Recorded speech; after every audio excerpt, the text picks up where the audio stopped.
우리가 알아야 할 오늘의 절대 뉴스 콕 찍어 전해드립니다. 뉴스 원정대. 더 깊고 더 자세한 뉴스 브리핑 시간이죠. 뉴스 원정대 시작합니다. 월요일에 원정대원 두 분 소개해 드릴게요. 먼저 오창석 시사평론가 나오셨고요. 네, 어서 오세요. 안녕하세요. 네. 그리고 원정대의 새로운 얼굴 이현경 뉴스캐스터 함께합니다. 어서 오세요. 네, 안녕하세요. 네, 저희 두 번째 인사 드리는 거죠. 네, 그러니까요. 네. 두 분은 어떻게 서로 아시는 사이인가요? 오늘 초면이신가요? 네, 모를 수가 없지 않나요? 저도 평론가는 방송하시는 방송을 분들이 여기저기 네, 다니다 보면 방송에서 많이 뵙기 때문에. 네, 저도 많이 뵀었기 때문에 네. 예. 그때 방송도 같이 한번 했었어요. 같이 네. 했었고. 사방송사에서. 네. 네. 알겠습니다. 오늘 또 잘 부탁드립니다. 네. 여러분의 의견도 항상 기다리고 있습니다. TBS 유튜브 채널에서 보이는 라디오로 함께 하실 수 있습니다. 지금 보이는 라디오로 얼른 들어와 주시고요. 무료로 이용할 수 있는 TBS 앱을 활용하셔도 좋고요. 짧은 문자 50원, 긴 문자 100원이 드는 샵 0951번으로 의견 많이 보내주세요. 네, 이번 주도 참 시끄러울 전망입니다. 벌써부터 시끄러운데 첫 번째 이슈 청문 전국입니다.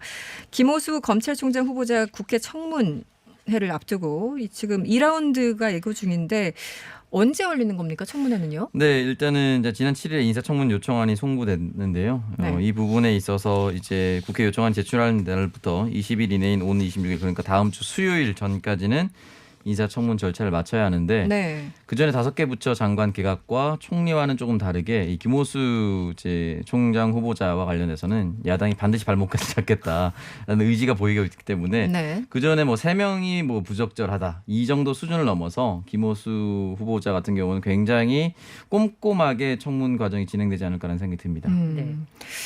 그동안도 꼼꼼하게 살펴보지 않았었습니까? 더 꼼꼼하게 한다는 건데 지금 먼저 김호수 후보자 청문회 핵심 쟁점이 어떤 게 있을까요? 네, 한 3가지 정도로 정리를 할 수 있을 것 같은데요. 가장 큰 그 쟁점은 아마 정치적 중립성에 관련된 질문들이 많이 이어질 것 같은데요. 국민의힘에서는 김호수 후보자가 법무부 차관으로 활동을 하면서 박상기, 조국, 추미애 전 법무부 장관과 호흡을 맞춰온 측면 그리고 지금까지 친정부 인사로 분류됐던 사람이다. 네. 예, 감사원에도 임명을 하려다가 못하게 된 거 아니냐라고 하면서 정치 편향성의 문제를 좀 집중적으로 부각하지 않을까라고 하는 생각이 좀 들고요. 네. 또 그 김학의 전 법무차관 출국금지 과정에서 개입했다라는 얘기들이 지금 나오고 있는 부분이기 때문에 네. 그 당시 박상기 법무부 장관 대신에 차규근 법무부 출입국 본부장의 보고를 받은 거 아니냐 이런 부분에 대해서 2가지가 아마 가장 많이 부각이 되지 않을까 싶습니다. 네. 그리고 보통 청문회 하면 가족이나 그렇지 않으면 이제 본인의 과거 행적에 대한 이야기들이 나오고 있는데요. 그렇죠. 지금 나오고 있는 얘기는 2가지 정도 됩니다.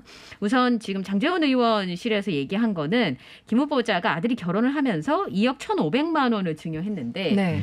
1억 5천만 원에 대해서 증여세를 2천만 원 넘게 내야 되는데 900여만 원만을 냈다. 그러니까 세금을 증여세. 찬류했다라는 건데 네. 이 부분에 대해서 김 후보자는 이 결혼식을 하면서 5천만 원을 반환을 받았다는 거예요. 아, 그래서 그 네. 부분에 대해서는 다 그 세금을 다 완납했다라는 입장이고요. 네. 그 다음에 지지난주인가 일간지에 이제 보도가 됐던 게 이 법무법인에 근무를 하면서 뭐 적게는 한 달에 1,900만 원, 많게는 2,900만 원의 고액 연봉을 받았다. 검찰총장 후보자로는 부적절한 거 아니냐 이런 지적들이 쟁점이 될 것으로 보입니다.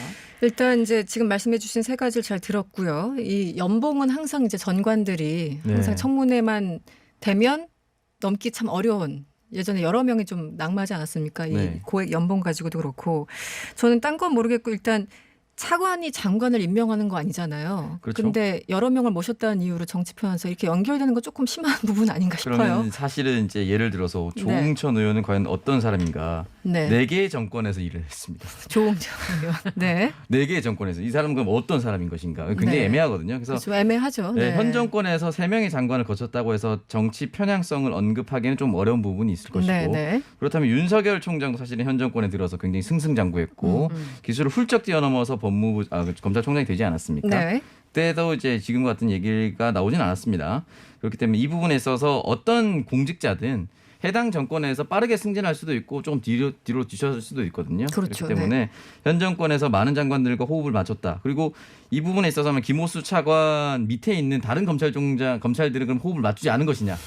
왜 법무부 산하에 있거든요. 검찰청이. 그러니까 어느 시기에 어디에서 이랬다는 것으로 정치적 편향성을 얘기하려면 정말 줄줄이에요. 모든 사람은 네. 다 그런 그 프레임 안에 볼 수 있기 때문에 이거는 뭐 정치적으로 공격은 가능한 부분이나 실체가 있는 것인지는 잘은 모르겠어요. 그 부분에 네. 대해서 예를 들어서 뭐 공경에 빠졌을 때 김호수 차관이 적극적으로 언론 플레이를 해서 장관을 도왔다라거나 네. 이런 부분이 있으면 잘 모르겠지만 네. 같이 호흡을 맞췄다라고 한다고 해서 이 부분에 대해서 정치 편향성이다라고 얘기하기 좀 어려운 부분이 있는 것 같고요.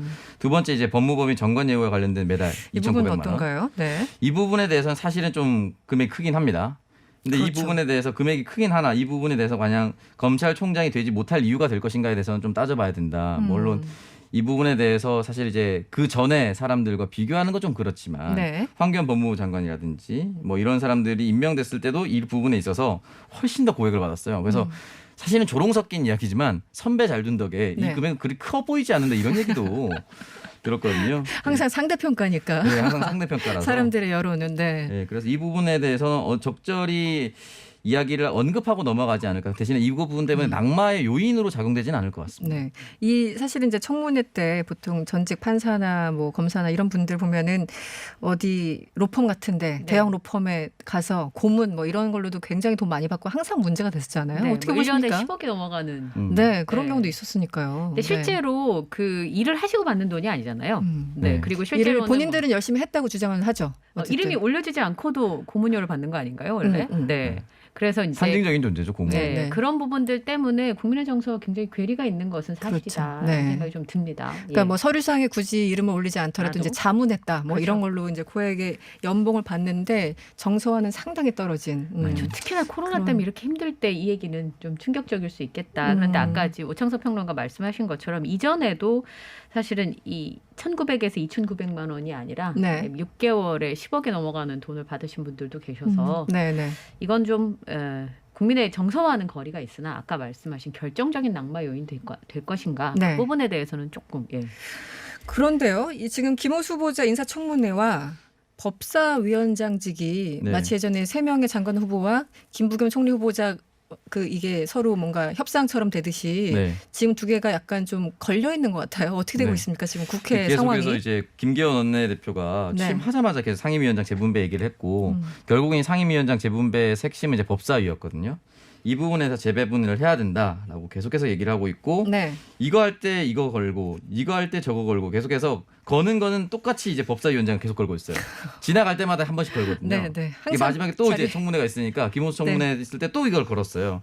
근데 과연 이제 지금까지 지나왔을 때 네. 국민들의 감정이 김기현 원내대표가 이렇게까지 얘기를 했는데 민주당이 양보해야 되는 것이냐 양보해야 되는 거 아니냐 네네. 라는 여론이 높은지 네. 왜 저러고 있어 아직까지 이런 여론이 더 높으냐를 따져봐야 되는데 네. 사실은 이 부분에 대해서 제대로 된 여론조사가 공표되지도 않을 정도로 국민과는 사실 좀 괴리감이 있습니다. 이 부분에 대해서. 그렇죠. 네. 그래서 어떻게 첨예한 보면 논쟁이다. 청문회는 청문회고 법사위원장은 별개의 사안인데 네. 어쨌든 이제 여야 간의 협상 과정에서 항상 이런 딜은 이루어져 왔지만 네. 너무 좀 오래 끄는 현안이 아닌가 싶어요. 이 법사위원장 측은. 네, 그래서 이 연동을 너무 과하게 시키려면 사실 역풍을 받을 수밖에 없고 지금 네. 국민의힘에서 세 개 부처 장관 다 이제 낙마시켜야 된다고 했다가 박준영 후보자가 한 명 사퇴하면서 그냥 강행했지 않습니까? 네. 이때 국민들의 반발이 크지 않았어요. 그리고 뭐 여당도 한 발 양보한 거 아니냐 이런 식으로 얘기를 했거든요. 근데 이 부분에 대해서는 사실은 뭐 양보하고 뭐 할 게 없습니다. 흔히 말하는 정치적 딜을 할 거리가 안 되거든요. 그렇기 때문에 이 부분에 대해서 요구는 할 수 있겠죠. 네. 요구는 할 수 있겠지만 민주당이 받을 이유는 없습니다. 네. 근데 이 부분에 대해서 좀 의문스러운 게 한 가지 있는데요. 어떤 거죠?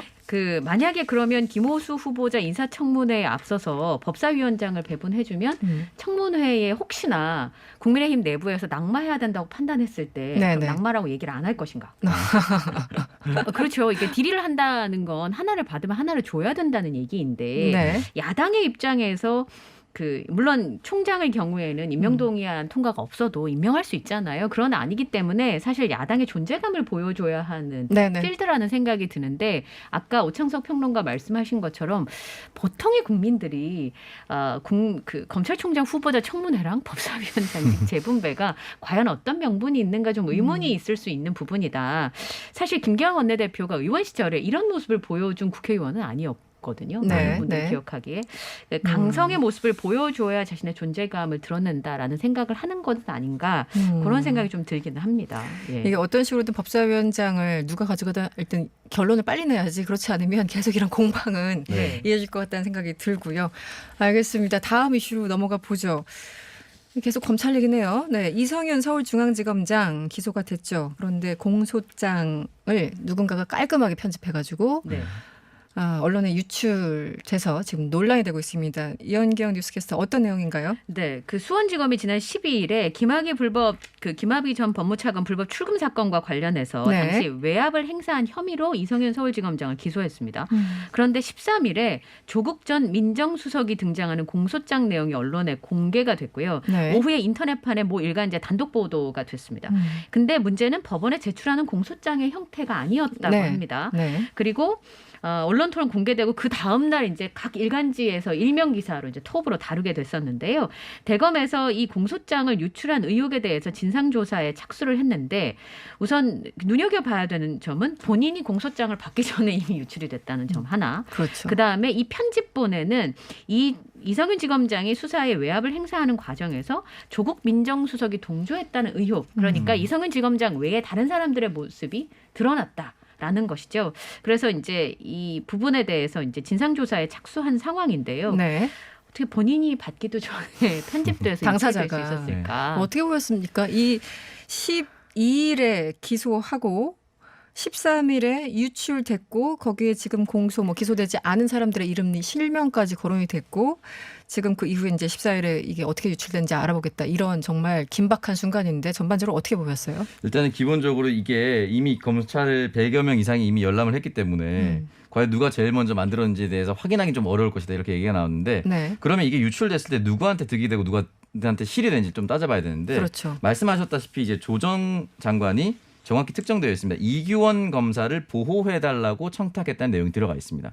그럼 이 내용이 들어가면은 결과적으로 이제 이성윤 지검장이 조 전 장관의 지시를 따라서 또는 조 전 장관과 함께 누군가를 네. 특정인을 보호해주고 그리고 이 사람들이 잘못했다라는 것이 이 편집의 내용이 될 수가 있는 거죠.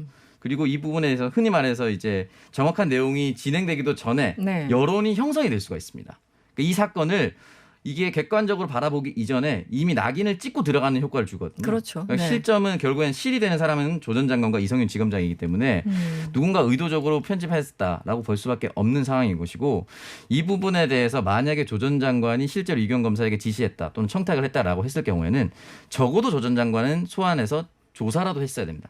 사전 조사. 그렇죠. 네, 이 부분이 전혀 이루어지지 않았기 때문에 굉장히 의도성이 짙은 것이 아닌가라는 생각을 할 수밖에 없습니다. 네. 공소장에는 사실은 그러니까 기소한 사람 외에는 이제 뭐 땡땡땡 이렇게 해서 네. 실명을 거론하지 않는 게 일반적인데 네. 뭐 조국 내지 박상기 등등 이름들이 거론됐기 때문에 애초에 유출할 때 뭔가 여론 형성을 위해서 이런 거 아닌가 이런 의혹을 가질 수밖에 없는 상황이잖아요. 근데 네. 제목도 굉장히 자극적이지 않습니까? 이규원 검사가 유학을 가야 되니까 그 도움을 줘라. 이런 제목을 내용. 잘 달죠. 예. 그런 제목을 딱 보면 보통 재판에 들어가거나 알지 못하는 사람들이 느끼게 되겠죠. 편들어 준 거 아니야? 이런 생각들을 하게 된다는 건데요. 네. 사실은 이 형사사건의 공개 규정에 따르면 법무부 훈령에서 재판에 넘어간 사건이 형이 확정될 때까지는 비공개가 원칙입니다. 그렇죠. 네. 사실 이 사건으로 이 문제가 불거지긴 했었습니다만 보통의 형사사건에서 그 기자분들이 검찰의 얘기는 진실이라고 믿을 수 있는 기사들을 생산을 하잖아요. 그렇죠. 네. 검찰의 주장일 뿐이지만 그것이 이미 생산이 돼서 많은 사람들이 피해를 입었던 지금까지의 관행들에 대해서 한 번쯤 더 돌아봐야 된다는 생각이 좀 들고요. 그래도 이분들은 다 법조인이시잖아요. 네. 그런데 그렇죠. 저 같은 일반인이 만약 이런 일을 당했다면 만약에 네. 그게 억울한 일이었다면 어떤 일이 발생했을까? 한 번쯤은 나에게도 관련된 일이 아닌가 한번 돌아보게 되는 그런 사건이 아닌가 그런 생각이 좀 들었습니다. 여기에 대해서 이제 박범계 장관은 굉장히 불편한 심기를 네. 여과 없이 냈는데 오늘 입장을 밝혔죠. 네, 일단 이 부분에 대해서는 일단 철저히 좀 수사를 했으면 좋겠다라고 얘기를 네. 했고 네. 기소된 피고인이라도 공정한 재판 받을 권리 또는 이제 개인정보와 같은 보호의 가치가 있다라고 이야기를 했습니다. 그러면서 수사기밀 같은 보호 법익이 있는데 통칭에 침해된 것이 아닌가라는 의혹을 가지고 있다라고 이야기를 남겼습니다. 조회한 사람이 뭐 100명이 넘는다는 보도가 있는데 실제 네. 그렇게 많이 봤는지 뭐 이거는 이제 확인해 보면 알 일이고 네. 지금 그 이성윤 지검장에 대한 어떤 수사 그 정도 에너지라면 누가 유출했는지 찾는 거는 그렇게 검찰 실력상 어렵지 않은 일 아닌가요? 어떻습니까? 제 식구를 찾아내야 되는 부분이기 때문에 지검장도 어쨌든 제 식구잖아요. 같은 검찰. 네. 그래서 한 시민단체가 이 검찰이 이성윤 지검장 공소장을 언론에 유출했다면서 지금 공수처에 고발을 했죠. 네. 네네. 그 사법정의 바로 세우기 시민행동에서 현직 검사가 이 지검장의 공소장을 특정 언론사에 의도적으로 말씀하신 것처럼 유출했다고 보고요. 네. 공무상 비밀 누설 혐의로 공수처에 고발했다라고 밝혔는데 네. 피고발인은 특정하지 않았습니다. 그러니까 이 공소장 유출로 말씀하셨던 것처럼 김학의 전 법무차관의 불법 출국 금지와 수사 무마를 목적으로 한 부당한 외압에 네. 분위기를 풍기는 거죠. 조국 전 청와대 민정수석이 개입했다는 취지의 내용이 언론에 보도가 됐다. 이것은 문재인 정부의 도덕성과 국민 신뢰도에 타격을 주는 의도라고 볼 수밖에 없다. 이렇게 주장을 했습니다. 알겠습니다. 이 사건은 계속 좀 이어질 것 같으니까요. 오늘 네. 여기에서 일단 이 얘기는 마무리하고요. 다음 주제로 전화를 좀 해보죠. 오늘이 17일이죠. 네. 네. 그리고 이제 내일 5.18 민주운동 41주기입니다. 정치권이 광주를 향하고 있는데 지금 뭐 여야 할 것 없이 네. 이달 초에도 이제 사람들이 광주를 찾았었고 지금 뭐 대선 주자들 이런 분들 입장에서 호남이 워낙 중요한 공간이잖아요. 네. 네. 오늘도 많은 분들이 참여를 했어요. 네, 이제 이재명 도지사 같은 경우는 이제 오늘부터 이틀간 호남에 머무르고요. 18일에 이제 내일이죠. 광주로 이동해서 국립 5.18 민주묘지를 참배할 예정이라고 합니다. 이낙연 전 대표, 이낙연 의원은 지난 13일부터 이제 4박 5일간의 광주 일정을 보내고 있고 개헌 얘기라든지 그리고 사면론에 대해서 반성한다는 이야기를 남겼습니다. 그리고 지난 12일부터 이미 또 호남 일정을 소화하고 있는 정세균 전 국무총리 네네. 역시 18일에 광주 5.18 기념식에 참석하기로 예정이 되어 있습니다. 네. 유의미한 이제 대선 지지율을 보이고 있는 여권의 3명 모든 후보가 현재 광주로 향해 있습니다. 네. 그 사실은 그 광주 혹은 이제 그때 피해를 보신 분들 많은 분들이 국민의힘의 어떤 정치인들을 네. 부른다거나 이런 일이 거의 없었잖아요. 예전에 그 기념식에 그 당시에 지금 그 말하자면 국민의힘의 네네. 의원들이 가서 뭐 계란 세례를 받기도 하고 물을 네, 맞기도 하고 과거에 이런 그런 모습들이 많이 네. 보도가 됐었는데 저는 이번에 이 국민의힘 의원 2명을 초청해서 추모제를 함께했다는 건 굉장히 의미가 있다라는 생각이 좀 드는데요. 네네. 참여한 사람은 정은천 의원과 성일종 의원입니다. 두 분 다 국민의힘 의원들이죠. 네. 그리고 유족회 초청을 받아서 참석했다는 게 굉장히 의미가 있다는 생각이 드는데요. 네. 사실 보수정당의 인사가 추모제에 초청이 된 건 이번이 처음이었습니다. 근데 이 두 의원이 5.18 유족들을 위한 의정활동을 한 것에 대해서 감사함을 표시했다고 해요. 네. 성일종 의원은 정무위 야당 간사였는데 네. 5월 단체가 공법단체로 승격하는 법안 통과에 적극적으로 협조를 해줬고 정은천 의원은 사실 호남에서 계속 보수정당 활동을 그렇죠. 해왔고 네네. 지역구 의원을 지내기도 했었잖아요.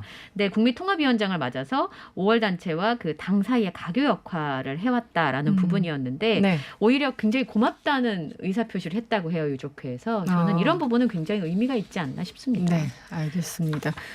어쨌든 의미 있는 행동이 국민의힘에서도 좀 계속적으로 나왔으면 좋겠다라는 생각을 해봅니다.